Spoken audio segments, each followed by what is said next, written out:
So we're really nurturing the physical, emotional, educational, social, spiritual needs of teens and families.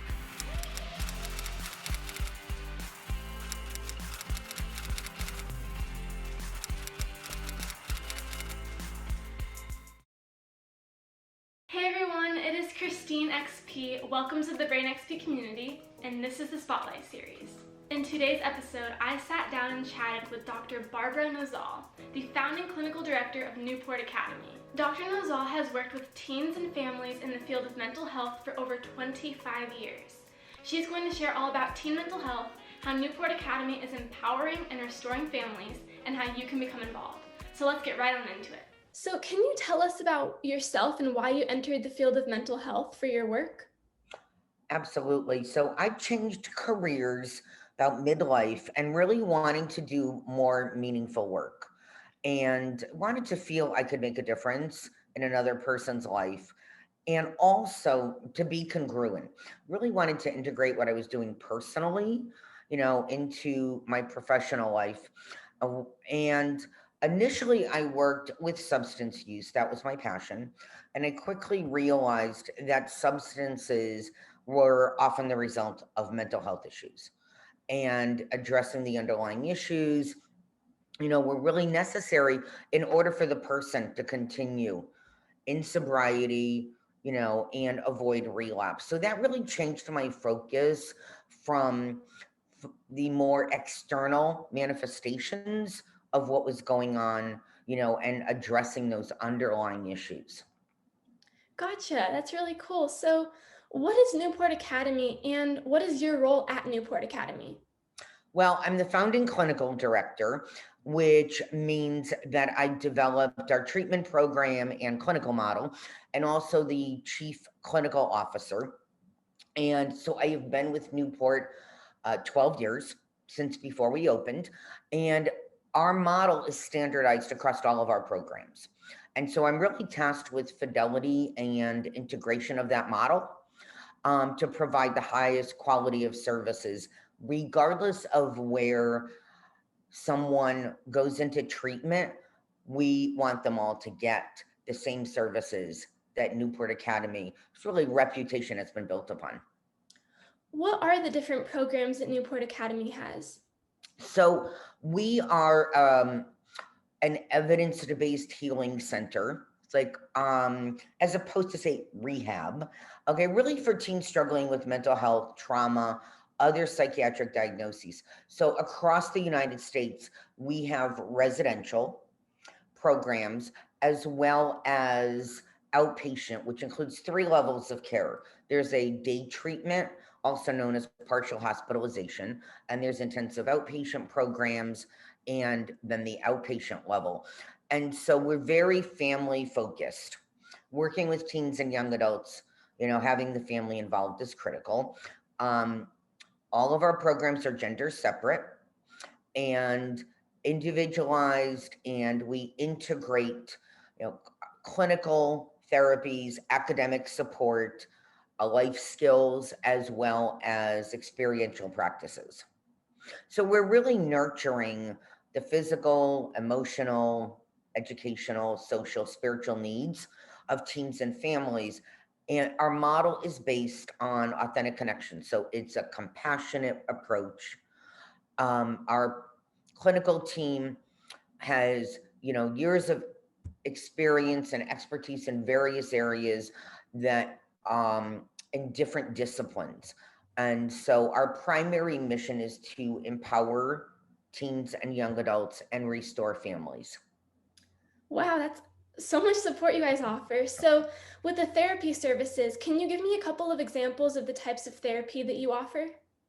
Absolutely. So we are offering in all of our programs individual therapy, counseling, as well as family therapy, and doing that in process oriented, psychoeducational, skills based, as well as experiential therapies. So, our family therapy model, which I'm always most excited about, is attachment based family therapy.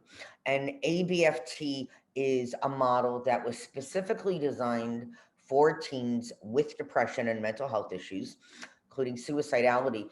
and really works on healing the underlying attachment ruptures between the parent or primary caregiver and the child from early childhood. So we're doing that as well as we use dialectic behavioral therapy, DBT, and really helping teens to build those skills and identify their strengths, their thoughts, their beliefs, and assumptions, that they're making in life, helping them to regulate emotions. It really helps to develop their interpersonal skills and relationships, which a part of DBT is based on mindfulness practices, which is a big part of what we do. And then we also use other evidence based practices, CBT, cognitive behavioral therapy, really focusing on that relationship between the thoughts, feelings, and behaviors, improving coping skills. We're using 12-step programs, of course, for those in recovery, and looking at, the through the lens of whatever the issue is really for that child. So it may be substance, it may be eating disorders, self harm, or other really high risk behaviors. Because we're individual, we're offering an individualized treatment plan for all of our clients. So we may bring in, like with our um, experientials, it may be art or music or equine therapy or something that is really going to help the teen who really can't access trauma through talk therapy to be able to access, say, those emotions so that we can begin to process that and heal. And using with the trauma work, we also train all of our clinicians in EMDR, as well as those other therapies that I've mentioned. So, what else makes Newport Academy unique? Because I hear a lot of stuff that you guys offer, and it sounds like great support. And it seems like you guys are very, very well rounded and unique. So, I just want to know, is there anything else that makes you guys unique that comes to the top of your mind? Well, I do think that our treatment approach, with the vast amount of evidence based practices that we use, to find ways to engage teens in treatment. So it's not a cookie cutter, this is our program. We're really trying to find what is unique to that individual. So treating the underlying traumas, the resulting mental health issues, as I said, the high risk behaviors that they're engaging in, that, we look at just a distraction, that's to avoid or ignore what they're feeling. And we're really engaging in treatment, the family, to not only shift the family dynamics, we want to improve the relationship and communication, of course, but we're engaging the parents in their own healing process. Now, this is the part about working with attachment-based family therapy that I love, is by helping the parents to identify and address like their own attachment ruptures from their childhood. It influences their emotional functioning, and then and that really forms who they are as parents. So when we can help them to heal that piece, and with emotional coaching, they're able to come in, listen, and validate their child experience, and in a very emotionally focused way. So instead of being very much, I always go, we're up here, you're the problem, okay, it's, things they did, okay, instead of looking at, no, their behavior is a manifestation of what they're feeling in here. So when parents can come from this place of empathy and understanding, it provides their child with hope. Like, I never thought my parents would understand, or my parents, could care. And it really shifts that, like, our relationship could be different. So we're really working with the parents very intensely in that way. As I mentioned, we're not viewing the child as the problem or their behavior. So, like, I'm going to sit with them in their pain, like, and whatever that takes. And that might be, in silence, just holding that safe space. So we're viewing, like, inside of all of our teens, there is a pure, innocent, hurt child. Okay, so not what we're seeing on the outside, a very angry, aggressive, maybe punching holes in the walls or being disrespectful, right? Inside, there is this pure, like, sense of innocence and good. We just have to access that. And to do that, we've got to get the hurt out. So I want to access those feelings, whatever that looks like. So supporting the clients to be vulnerable, really to reveal their true self, those inner feelings, and then also exploring their passions and interests, because we want to find what brings them joy, what is going to fill them up in their lives. Just as we find a path that fills us up, and what is meaningful to us, we need to do that for teens to have something that is going to replace the negative acting out kind of behaviors. And that's part of, again, our philosophy being authentic connections. So, it really starts by having our teens in any level of care feeling emotionally safe. So if they can feel I am safe to be authentic and to be who I really am, and you're going to accept me for who I am, no criticism, no judgments, right? Um, I can be safe with, to reveal myself with you, and then with peers and, our staff and family, so that we're shifting that experience for them. I really, really resonate with the fact that you were saying how families are a huge part of the mental health journey, because I always tell people it's not just the client's journey, it's the whole family's, and we all need the support. So I Yeah, absolutely love that. I want to talk about COVID for a second. So sure. obviously, COVID has had a huge impact on teen mental health. What have you been seeing in teens with their mental health because of COVID? Well, I my belief is I would not want to be a teen today, and this is even before COVID. Okay, teens are under incredible stress with academics, and I think the parent expectations, the pressures of GPA and SAT scores, and internships and getting into college, and all the things that just were so much easier in my generation, that we really didn't have all of these concerns. Plus, this is the first digital generation. And there is so much social pressure that comes with that around social media. I always say, if I was in high school, and I shared a secret with you, it could take months before it made it through, even all school year before it made it through the entire school.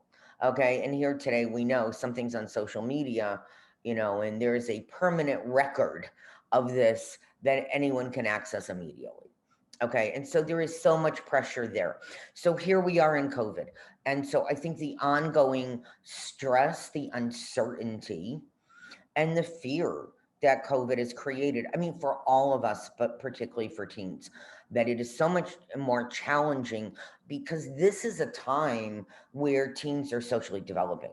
And who are the most important people in their lives are their friends. And they have social isolation. It is that critical time to develop, when I think of social skills, this social media has already impaired that, so that it's so much easier for teens to text and post, and rather than have a one-on-one conversation. And here COVID almost like validates that, has made it more difficult for them to have those face-to-face interactions. So there is that piece. I think the remote schooling, which also results in no after school activities. Maybe it was sports that filled me up, and that was my passion. And now I don't have that connection, or other type of after school activities. I think the stay at home orders, the cancellation of milestone events, things that, we may have taken for granted, but in the moment are extremely important, right? Prom, graduation, going off to college and having that experience of living on campus. Many of those things that these, teens and young adults have looked forward to.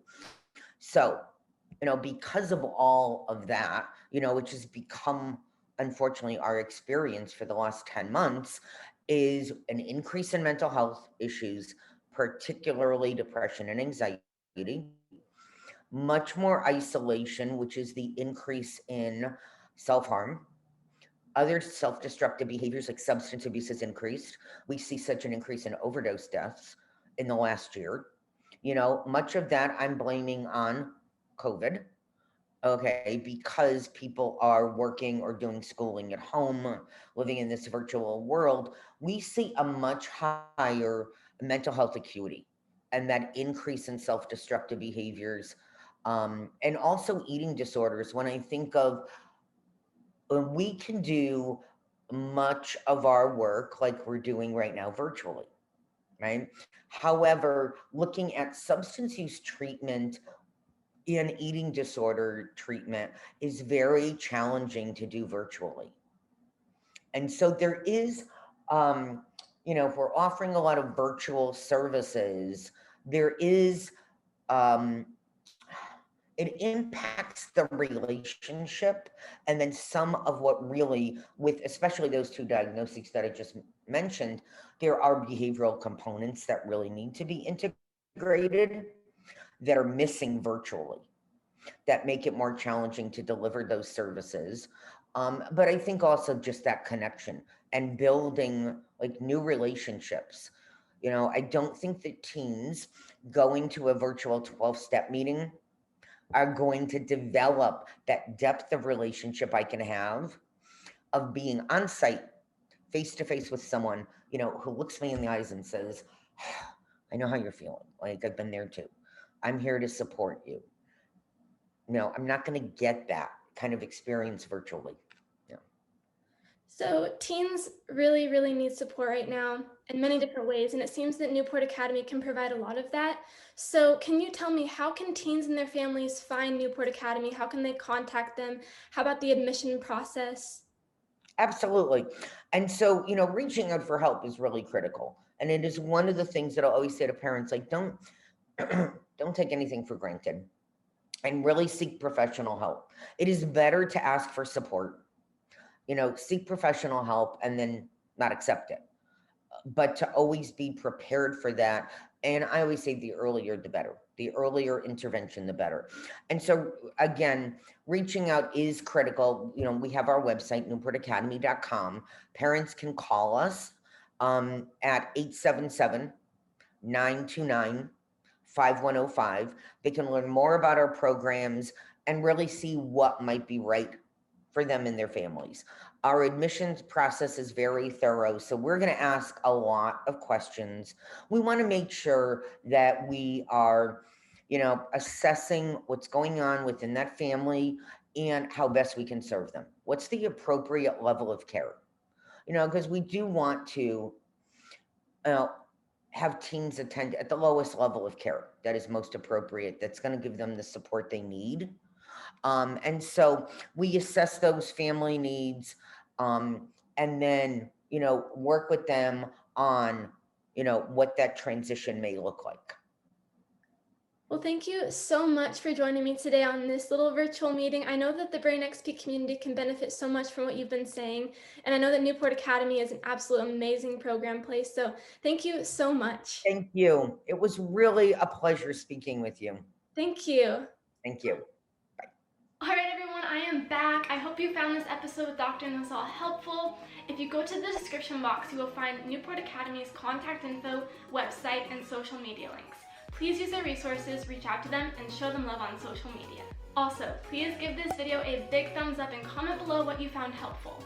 Do not forget to subscribe and turn on the post notification bell so you will be notified every time a Brain XP video comes out, and also follow us on Instagram and TikTok at Brain XP Project.